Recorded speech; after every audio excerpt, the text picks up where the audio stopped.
ఇప్పుడు 1 గంట కావస్తుంది. మరి ఇక్కడ సూపర్ స్టార్ బ్రదర్ షరీఫ్ గారు ఉన్నారు. ఈ సమయం అందరికీ ఆకలేసే సమయం అనుకుంటాను, నాకు అర్థం కావట్లేదు.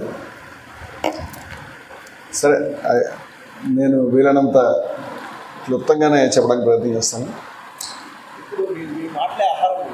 సరే, థ్యాంక్ యూ.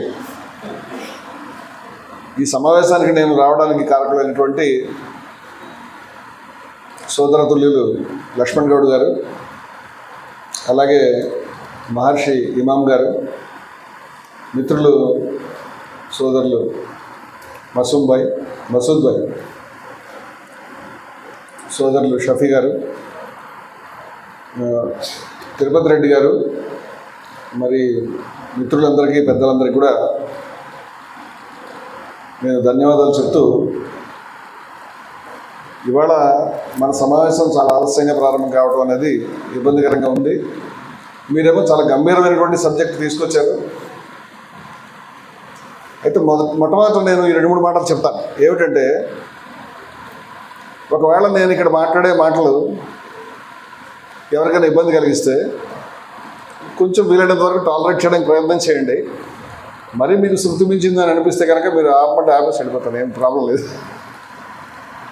ఎందుకంటే నేను అప్రియ సత్యాలనే చెప్పడానికి ఇష్టపడే మనిషిని. ఎగ్జాక్ట్గా ఏ ఫ్రేమ్లో ఉంటుందో కూడా నేను చెప్పే మాట నాకు తెలియదు. అందువల్ల దయవుంచి వినడానికి ప్రయత్నం చేయండి అని చెప్తున్నాను. నేను ఇవాళ ఇక్కడ దేశము బాధ్యత అన్నారు. దేశం అంటే కూడా కరెక్ట్గా తెలియనటువంటి పరిస్థితి. దేశం అంటే ఏమిటి తెలియదు. దేశం అంటే దేన్ని మనం దేశం అంటున్నాం అని. దేశం అంటే ఏమిటి మనకేమర్థమైంది? దేశం అంటే మన ఇండియా యొక్క మ్యాప్ని మన దేశం అందామని అనుకుంటే ఆ మ్యాప్ మారుతుంది. మీరు ఇందాక ప్రస్తావించిన బంగ్లాదేశ్లో ఉన్నటువంటి వాళ్ళు భారతీయులను ఒకప్పుడు అనుకున్నారు. సింధులో బలూచిస్తాన్లో ఉన్నటువంటి వాళ్ళు కూడా భారతీయులమే అనుకున్నారు. 1947 వాళ్ళు కాకుండా పోయారు. ఈ రోజుకి పాక్ ఆక్యుపైడ్ కాశ్మీర్ అని చెప్పబడేటువంటి దాంట్లో మన మ్యాప్ అక్కడ దాకా మనం గీసుకున్నాం. కానీ అక్కడ ఉన్నటువంటి వాళ్ళు ఇటు రాకుండా మనం బార్డర్ దగ్గర సైన్యం పెట్టి కాపలా కాస్తున్నాం. బార్డర్ మంది అక్కడ ఉన్నటువంటి జనం భారతీయులు కాదని మనమే అనుకుంటున్నాం. వాళ్ళ గురించి కొన్ని పార్లమెంట్ అసెంబ్లీ స్థానాలు కూడా ఖాళీ పెట్టాం. అందువల్ల మ్యాపు సందిగ్ధంగా ఉన్నది. దేశం అంటే మట్టి కాదు ప్రజలు అన్నారు. మళ్ళీ ప్రజల విషయంలో కూడా అలాగే ఇంకొంతమంది దేశం అంటే ఈ మధ్య రాజ్యాంగం అని చెప్తున్నారు. రాజ్యాంగానికి మనం రోజు సవరణలు చేస్తాం. దేశం అంటే ఇక్కడ ఉన్నటువంటి వనరులు, ఇక్కడ ఉన్నటువంటి ఖనిజాలు, సంపదలను కూడా కొంతమంది నిర్వచనం చెప్పడం నేను విన్నాను. ఇటువంటి నిర్వచనాలు ఏవి కూడా నాకు సంతృప్తి కలిగించలేదు.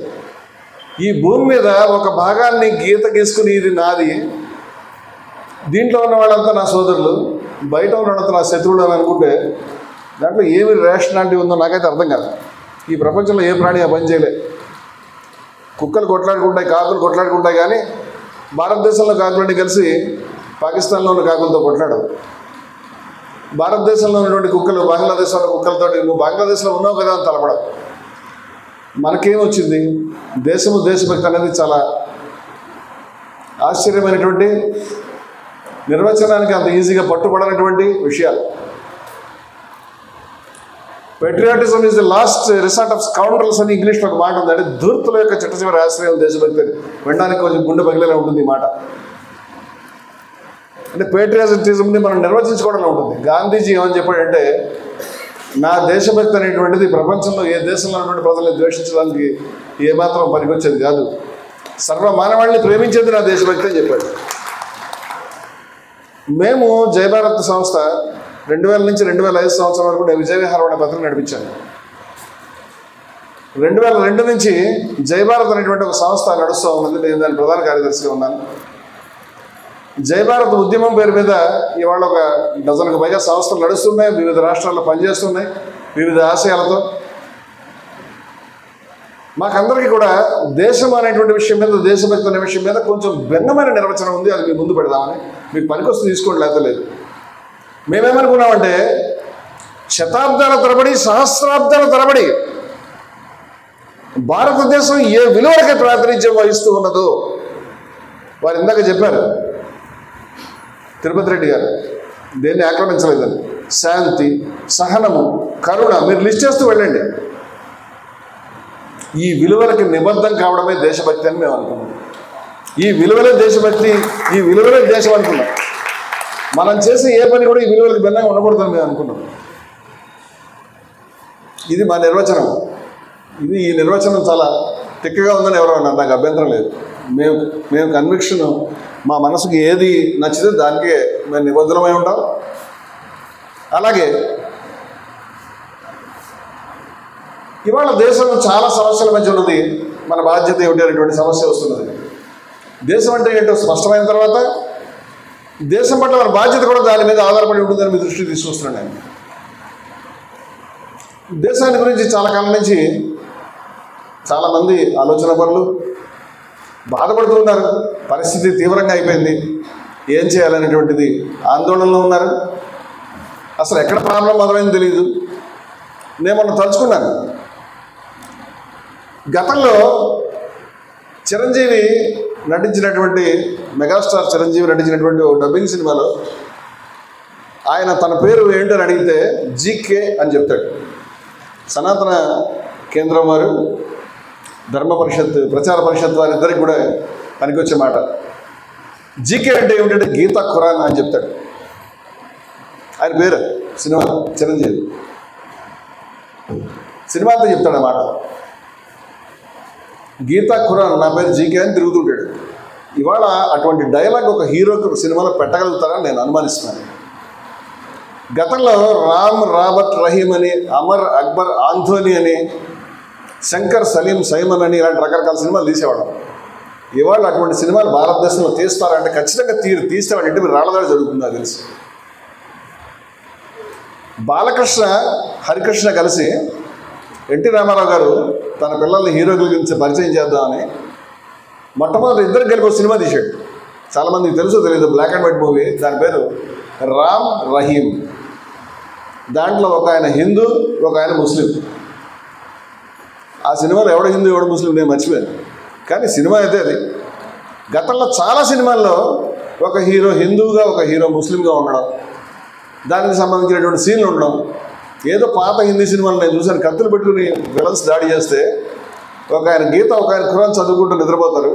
అమితాబ్ బచ్చన్, వినోద్ ఖన్నా అనుకుంటా. వాళ్ళు పొడి చేస్తే వాటికి గుచ్చుకుంటుంది. అమ్మాయి మిమ్మల్ని కాపాడే అనుకుంటారు, వాళ్ళకేం దెబ్బ తగలదు. ఇలాంటి సింబాలిక్ షాట్స్ తీసేవారు. ఇవాళ తీయగలుగుతామా? మహమ్మద్ రఫీ గారు పాట ఒకటి ఉంది, మీరు విన్నారో లేదో నాకు తెలియదు. తు హిందూ బనేగా నా ముసల్మాన్ బనేగా, ఇన్సాన్కి ఔలాద్ హై ఇన్సాన్ బనేగా. సాహిర్ లూధియానీ అనేటువంటి మహానుభావుడు యొక్క పాట. నువ్వు హిందువువి కాదు, హిందువు అవ్వక్కర్లేదు, నువ్వు ముస్లిం అవ్వక్కర్లేదు, మనిషి అయితే చాలరా బాబాయ్. ఇవాళ అలాంటి పాట పెడితే అతన్ని దేశద్రోహి, anti national, anti Hindu, anti Muslim, ఇంకా ఏమైనా యాంటీలు ఉంటే అవన్నీ పెట్టి సెడిషన్ కేసు పెట్టి లోపలేస్తారేమో నాకు అనుమానం. ఇవాళ మనం ఆ పరిస్థితికి వచ్చాం. ఇవాళ మన కళ్ళు చాలా ఆశ్చర్యంగా వెతుకుతూ ఉన్నాయి. పేపర్ చూసిన తర్వాత రోజు పేపర్లో అనేక రకాలైనటువంటి నేను కార్యక్రమానికి విచ్చేసిన ఇన్స్పెక్టర్ ఆఫ్ పోలీస్ శ్రీ యజాదుద్దీన్ గారికి వేదికపై రావాల్సిందిగా ఈరోజు మన భారతదేశం సురక్షితంగా ఉంది అంటే, మనము నిద్ర తెచ్చుకుంటున్నాము అంటే దానికి కారణం ఈ రక్షణ భటులు, పోలీస్ వ్యవస్థ, ఆర్మీ వ్యవస్థ. వారికి సాధారణంగా ఆహ్వానిస్తున్నాం. Please welcome sir. మిత్రులారా,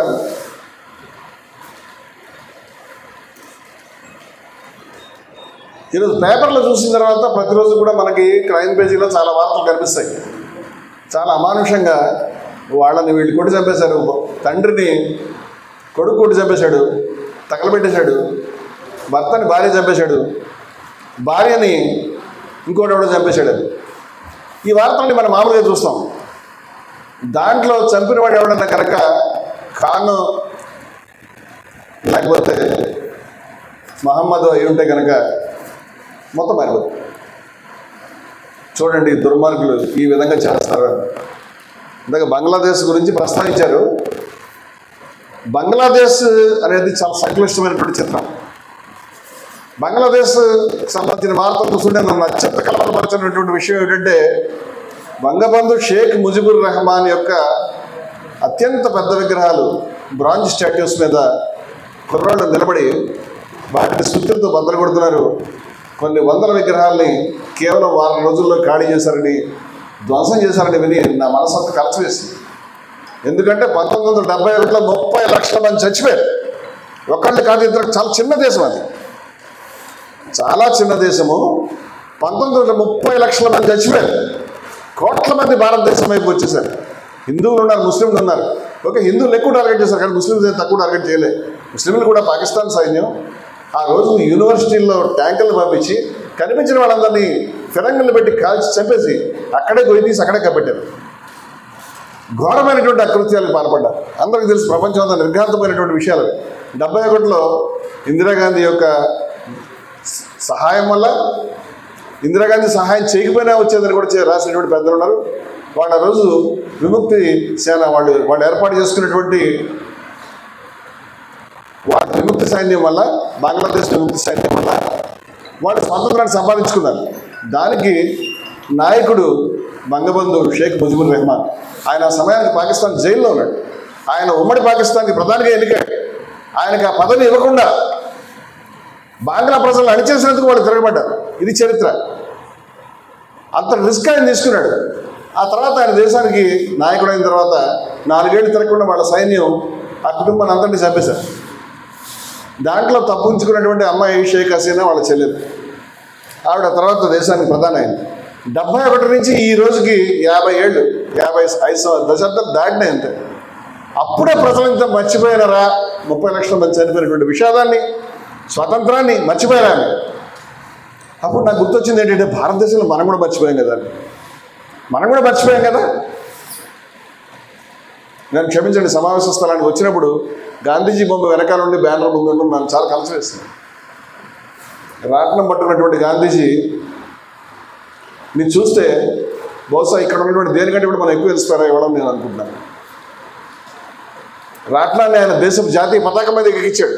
నేను చాలామందికి చెప్పాను, సుత్తి గొడవలాగా బీసీల యొక్క గుర్తుని జాతీయ పతాకం ఎక్కించాడు. ఆయన చిన్న విషయం కాదు. ఇవాళ గాంధీని భారతదేశంలో ఎవడన్నా దలుచుకుంటాడంటే నేను నమ్మట్లేదు. గాంధీని ద్వేషిస్తున్నారంటే కరెక్ట్గా ఉంటుందేమో. షేక్ ముజిబుర్ రెహమాన్ కంటే కూడా గాంధీ చాలా పెద్ద, ప్రపంచం అంతా నిర్ఘాంతమైనటువంటి వ్యక్తి. ఈరోజు గాంధీని గురించి, ఆయన విగ్రహం విరిగిపోయినా దాని గురించి పట్టించుకునే వాళ్ళు ఎవరు లేరు. దానికి కారణం ఏంటో నాకు తెలియదు. ఇప్పుడు ఆగస్టు నెల దీన్ని క్విట్ ఇండియా అనేటువంటి ఒక అద్భుతమైనటువంటిది మహా ఉద్యమం 1942 లక్షల మంది జైళ్ళకి పోయారు. దాన్ని క్రాంతి దిన్ అంటారు 9వ తారీఖుని.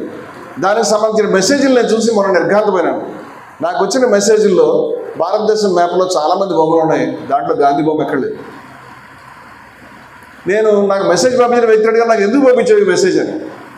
క్విట్ ఇండియా కాబట్టి పంపించాను అని చెప్పారు. క్విట్ ఇండియా ఎవరు ప్రారంభించారు?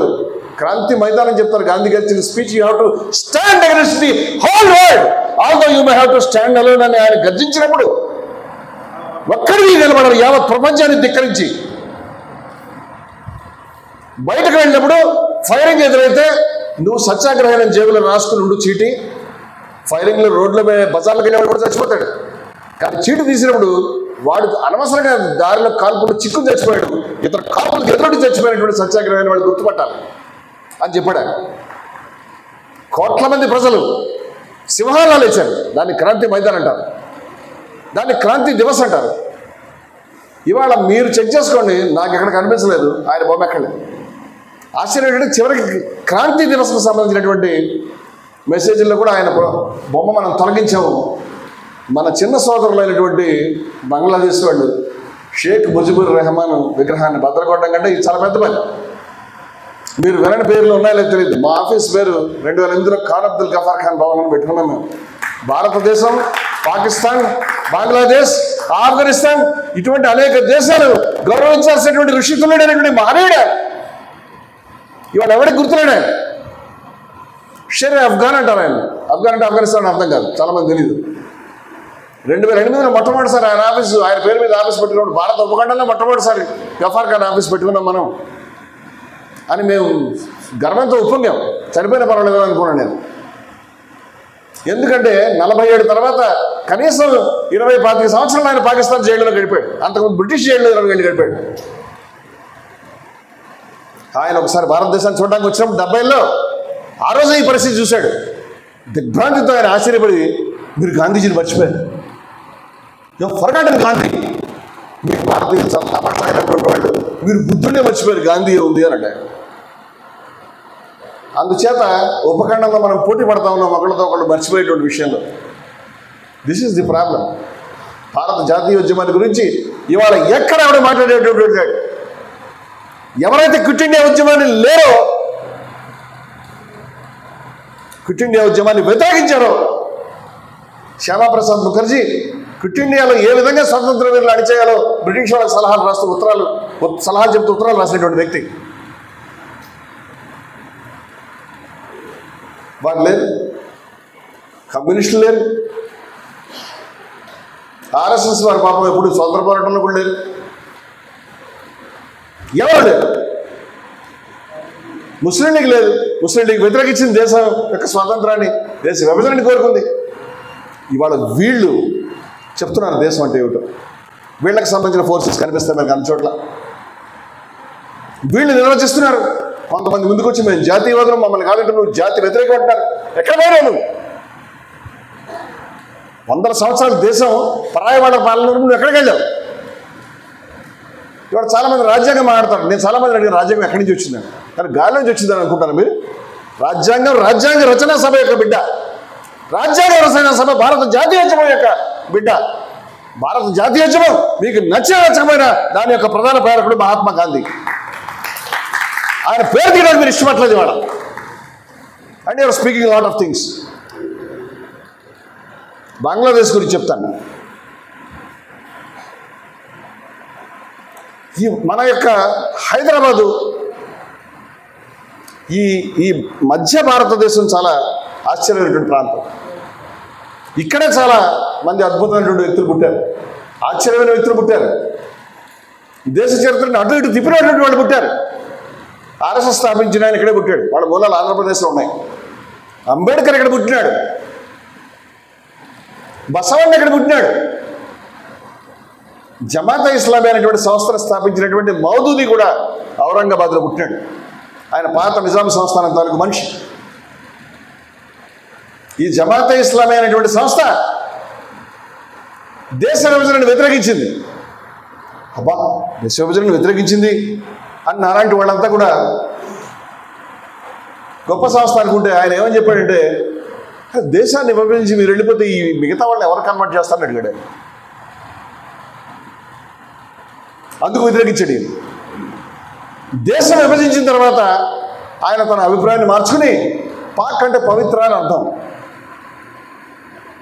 ఇది పవిత్ర భూమి, పవిత్ర దేశం కాదు, నా పాక్, దీన్ని పవిత్ర దేశం నేను చేస్తాను అని అక్కడికి వెళ్ళాడు. మీకు ఆశ్చర్యకరమైన విషయాలు చెప్తాను. ఇవాళ పాకిస్తాన్ చెప్పబడేటువంటి ప్రాంతంలో ఎవరైతే ప్రజలు ఉన్నారో వాళ్ళు పాకిస్తాన్ని చాలా మటుకు కోరుకోలేదు. సాధికారిక విషయం చెప్పగలుగుతాను. 1946లో ఎన్నికలు పెడితే 98% ముస్లింలు ఉన్నటువంటి నార్త్ వెస్ట్ ఫ్రాంటియర్ ప్రావిన్స్, వాయవ్య సరిహద్దు రాష్ట్రాల్లో ముస్లిం లీగ్కి డిపాజిట్లు కూడా దక్కలేదు. ఖాన్ అబ్దుల్ గఫార్ ఖాన్ నేతృత్వంలో అక్కడ సమైక్య భారతదేశాన్ని కోరుకునే విధంగా కాంగ్రెస్ పార్టీ 46 నెగ్గిందని చెప్తున్నాడు మీకు. 46 సింధులో బలూచిస్తాన్ మన దేశంలో భాగమే కాదు. ఆ రోజు సింధులో అల్లాబక్ష్ అనేటువంటి మహనీయుని చంపేశారు. పంజాబ్ అనేటువంటి ఒక రాష్ట్రం ఉంది, అది ఇన్ని ఇక్కడ అక్కడ కూడా ఉంది. ఇప్పుడు మనం పంజాబ్ అంటే మనది అనుకుంటాం, కాదు. పాకిస్తాన్లో పంజాబ్ ఉంది, ఇంకా పెద్ద పంజాబ్ ఉండేది, హిమాచల్ ప్రదేశ్, హర్యానా కూడా దాంట్లో భాగాలే. ఆ పంజాబ్ని గెలుచుకోవడం ముఖ్యం. ఆ పంజాబ్లో కూడా యూనియనిస్ట్ పార్టీ ఉండేది. మరి పాకిస్తాన్ రావడానికి కారణం ఏంటంటే అక్కడున్న ప్రజలు ఓట్లేస్తే కాదు, వాడు కోరుకోలేదు పాకిస్తాన్. దిగ్భ్రాంతికరమైన విషయం ఏంటంటే పాకిస్తాన్ రావడానికి కారణం 1946లో జరిగినటువంటి ఎన్నికల్లో ఇక్కడ భారతదేశం, బ్రిటిష్ భారతదేశంలో ముస్లిమ్స్ ఓట్లేసారు దానికి, ముస్లిం లీగ్. దీని గురించి ఒక ముస్లిం స్కాలర్ మాట్లాడడం నేను ఇప్పటిదాకా చూడలేదు. ఎందుకు వేశారో తెలియదు. యూపీలో ఉన్నటువంటి ముస్లింలు, తమిళనాడులో ఉన్నటువంటి ముస్లింలు, కేరళలో ఉన్నటువంటి ముస్లింలు, సర్కార్ జిల్లాలో ఉన్నటువంటి ముస్లింలు కొట్టేశారు. ముస్లింలకు ఒక దేశం కావాలి, వీళ్ళు వెళ్ళరు అక్కడికి, వాళ్ళకి అక్కర్లేదు. అక్కర్లేని వాడికి పాకిస్తాన్ వచ్చింది. ఎందుకంటే షార్ట్ సైటెడ్నెస్, హ్రస్వ దృష్టి కలిగినటువంటి నాయకులు, దుర్మార్గమైనటువంటి విధానాలు కలిగినటువంటి తల్ల ఉన్నటువంటి నాయకులు ఈ పనులు చేయించారు. ఇది పక్కన పెడదాం. 1950లో పాకిస్తాన్లో మునీర్ కమిషన్ అనేటువంటి కమిషన్ నియమించారు. అక్కడ చర్చ అహ్మదీస్కి సంబంధించి జరుగుతూ ఉంది. మౌదూదీ గురించి నేను మాట్లాడుతున్నాను ఈ విషయాన్ని. మౌదూదీని మునీర్ కమిషన్ విచారించింది ఒక జ్యుడిషియల్ కమిషన్. అది తీసుకున్నటువంటి స్టేట్మెంట్స్ మునీర్ కమిషన్ రిపోర్ట్లు వాటికి మీకు కనిపిస్తాయి. వాళ్ళకు ప్రశ్న అడిగారు, బాబు నువ్వు ఇక్కడ మతరాజ్యం ఇంకా సరిపోవట్లేదు, ఇంకా పెద్ద మతరాజ్యం పెట్టమంటున్నావు కదా, మైనారిటీలను అణచివేయమంటున్నావు కదా, మరి భారతదేశంలో కూడా ముస్లింలు అణిచేస్తే నీ అభిప్రాయం ఏమిటి అంటే, భారతదేశంలో ముస్లింలు అణిచివేస్తే నాకే అభ్యంతరం లేదు, వాళ్ళని శూద్రుల తరహాలో, ఈ మాట ఆయన వాడికి నేను కాదు, శూద్రుల తరహాలో హక్కులు లేకుండా చేస్తే నాకేం అభ్యంతరం లేదని ఆయన చెప్పాడు. వాళ్ళు ఇంకో ప్రశ్న అడిగారు, ఒకవేళ భారతదేశానికి పాకిస్తాన్కి యుద్ధం వస్తుంది 50sలో, భారతదేశానికి పాకిస్తాన్కి యుద్ధం వస్తే ముస్లింలు, భారతదేశంలో ముస్లింలు ఎవరిని బలపరచాలి అని మౌదూదీ చెప్పాడు. మీకేమైనా అనుమానమా, వాడు పాకిస్తాన్ బలపరచాలని చెప్పాడు. It was recorded in Munir commission's report. నేను దిగ్భ్రాంతికరమైన విషయం ఏంటి, ఈయన పేరు పెట్టుకుని, ఈయన ఫోటో పెట్టుకుని భారతదేశం అడుగుతున్నాడు. మీరు యాక్సెప్ట్ చేస్తున్నారా ఈ విషయాన్ని?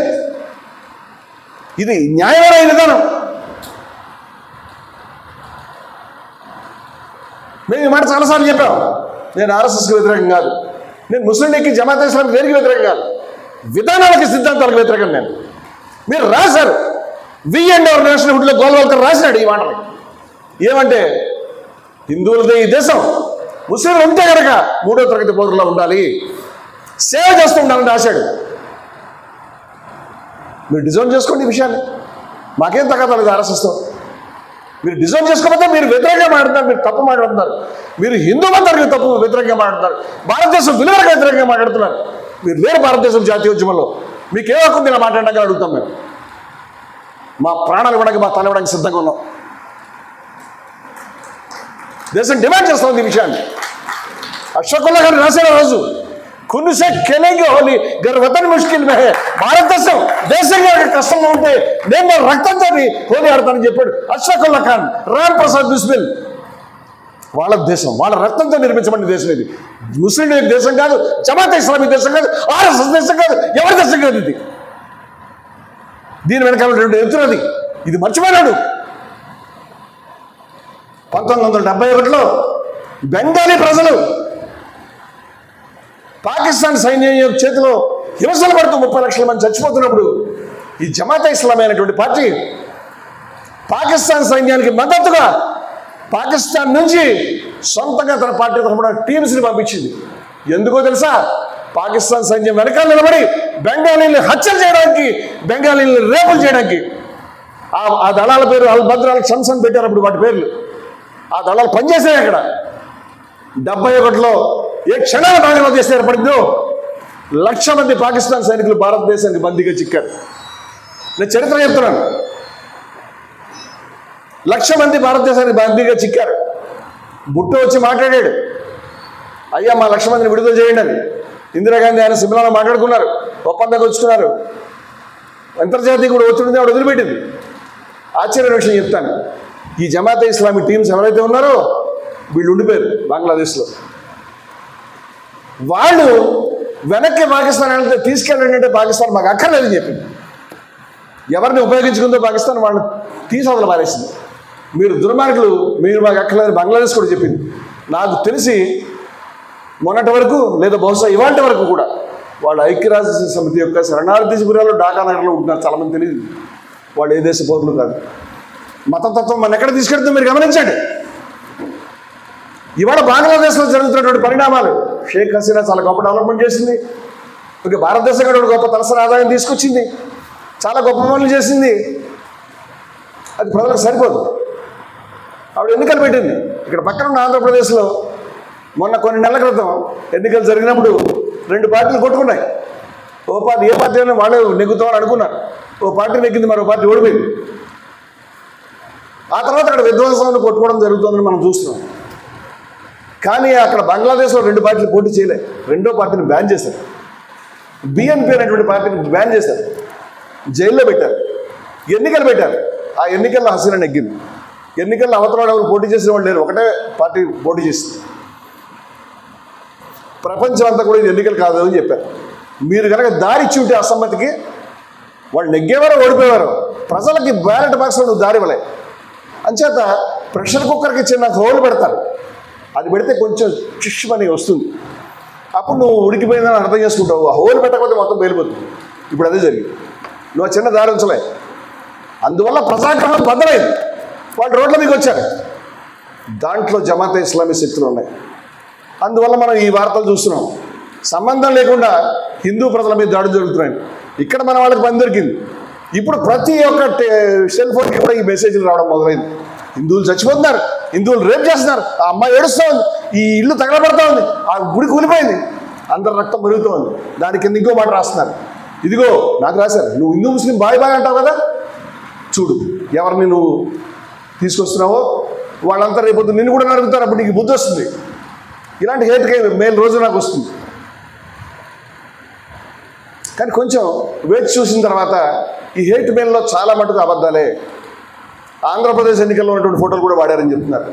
కేరళ ఫోటోలు, బెంగళూరు ఫోటోలు, ఇండోనేషియా ఫోటోలు, ఎక్కడెక్కడ ఫోటోలు, పాతవి కొత్తవి అన్ని రకాలవి, చివరికి ఆర్టిఫిషియల్ ఇంటెలిజెన్స్ క్రియేట్ చేసేటువంటి ఫోటోలు కూడా పెట్టి కాలిపోయిన వాళ్ళు, చచ్చిపోయినటువంటి వాళ్ళు రోజు ఇవి పుంకాలుగా లక్షల సంఖ్యలో వచ్చి పడిపోతున్నాయి. వీటిలో ఎవరు రెసిస్ట్ చేయగలుగుతారు, ఎవరు నిజాలు చెప్పగలుగుతారు? ఇవాళ అక్కడ రేప్ చేస్తున్నటువంటి లేదా రేప్ చేశాడని అనుకుంటారు. ఖచ్చితంగా కొన్ని సంఘటనలు జరిగినాయి. నేను ఫస్ట్ దాన్ని ఖండించే మాట్లాడతాను. బంగ్లాదేశ్లో కావచ్చు, హిందూ కావచ్చు, ముస్లిం కావచ్చు, ఎవరైనా కావచ్చు. నాకు ఎవరో పెద్ద ఆయన ఫోన్ చేసి అడిగితే నేను చెప్పాను, ముస్లిమ్సే కాదండి, మయన్మార్లో కూడా ఇదే జరిగింది. సైన్యం అధికారం స్వాధీనం చేసుకుని ప్రధాని జైల్లో పెట్టింది. అక్కడ ముస్లిమ్స్ పారిపోయి వచ్చారు, రోహింగ్యాస్ అని. అక్కడ పక్కన శ్రీలంకలో కూడా ఇలాంటివి జరిగినాయి. అక్కడ కూడా బౌద్ధులే హిందువుల మీద వేటాడారు. ఈ మయన్మార్లో కూడా బౌద్ధులే ఉన్నారు. అంటే చాలా దేశాలు జరుగుతున్నాయి. దాన్ని మనం ఓన్లీ ముస్లిమ్స్ అయితే దుర్మార్గుడు, ముస్లిం అయితే టెర్రరిస్టు, ముస్లిం అయితే మన చంపేవాడు అనేటువంటి అభిప్రాయంతో మీరు చూడవద్దు. ఇది చాలా దుష్ప్రచారం. హిందూ ముస్లిం ఐక్యత గురించి అదే బంగ్లాదేశ్ నేల మీద నిరాహార దీక్ష చేసింది. అప్పుడు పార్టిషన్ టైంలో ఈ బాధ్యత హిందువులు గుర్తులేదు. ఔరంగజేబు దుర్మార్గుడిని హిందూ మతం వాళ్ళు ప్రచారం చేస్తారు. ఆయన చాలా గొప్పవాడు అని జమాత్ ఇస్లామీ వాడు పుస్తకాలు వేస్తారు, కమ్యూనిస్టులు కూడా వేస్తున్నారు. అసలు ఫస్ట్ కమ్యూనిస్టులు వేశారని నాకు కంప్లైంట్. దారాషికో పుస్తకాలు వేసేవాడు మేము వేసాం. దారాషికో భారతదేశానికి మొదటి చక్రవర్తి అయి ఉంటే భారతదేశ చరిత్ర వేరే రకంగా ఉండేది. ఆయన ఉపనిషత్తుల్ని పరిశీలనకు ట్రాన్స్లేట్ చేసినటువంటి వ్యక్తి. ఇవాళ మీరు చేస్తున్న సనాతన కేంద్రం వర్క్ని ఆ రోజు చేసినటువంటి వ్యక్తి. దురదృష్టవశాత్తు ఆయన భారతదేశం ప్రొడక్ట్. ఆయన అక్బర్ భారతదేశం ప్రొడక్ట్. అది ఎవరికి ఎక్కర్లేదు.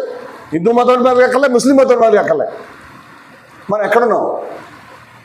భారతదేశం గురించి బాధ్యత మీరు తెలుసుకోవాలంటే ఫస్ట్ నిర్వచించుకోండి, తెలుసుకోండి, మాట్లాడండి, చదవండి.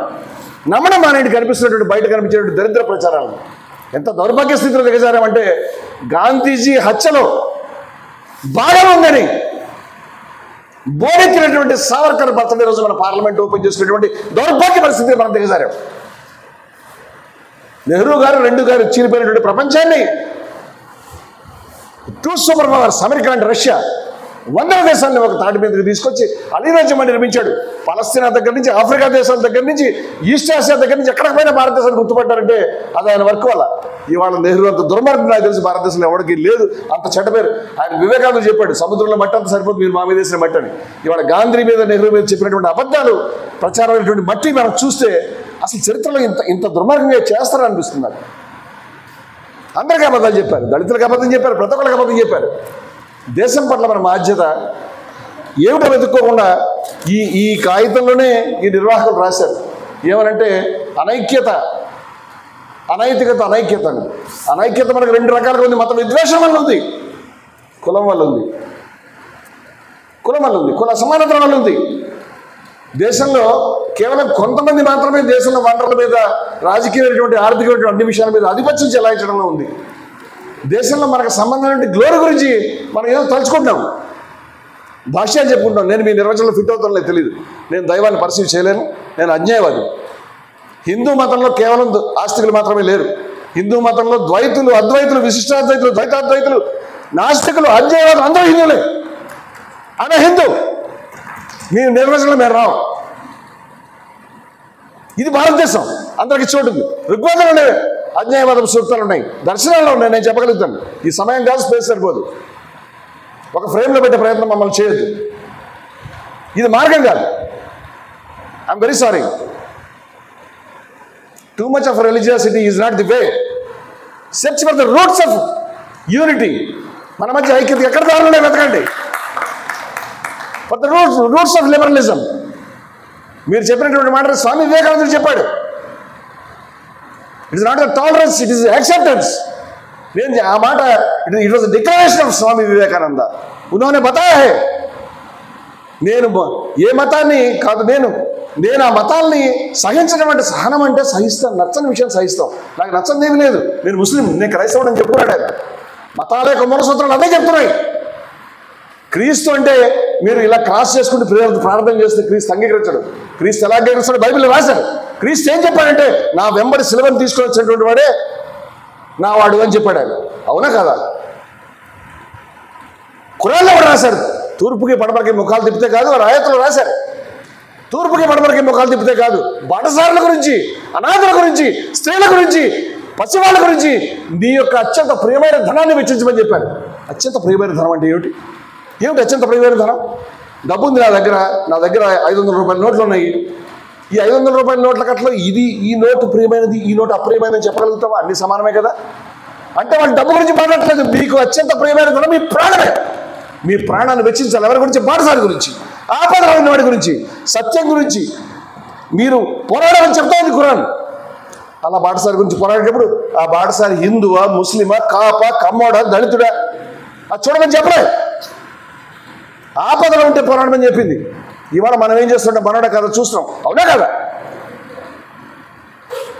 మనోడా కాదా? ఇది కాదు, ఎవరు చెప్పలే. హిందూ సనాతన ధర్మాలు రెండింటికి కూడా లోపలికి వెళ్తే వేళ్ళు లేవు, కానీ విలువలకు వేళ్ళు ఉన్నాయి. విలువలు మాట్లాడే మేమంతా కూడా ఉతేషు వితించిన తీరా సమస్త ప్రాణులు ఎందుకు చూసినటువంటి వాళ్ళు వ్యత్యాసమే లోకాది అమృతాత్మ అంతే అని చెప్పింది ఉపనిషత్తు. ఈ లోకాన్ని దాటి వెళ్ళి అమృతులు అవుతున్నారు అని చెప్పింది. సమస్త ప్రాణుల్లో దైవాన్ని చూడడం గురించి మాట్లాడింది భారతదేశం. ఏ ఒక ధర్మం గురించి మాట్లాడలేదు, ఒక శిక్షణ గురించి మాట్లాడలేదు, ఒక మనిషి గురించి మాట్లాడలేదు. మజహబ్ నహీ సిఖాతా ఆపస్ మే బైర్ రఖనా హిందీ ఏహం అని చెప్పినాడు ఆయన.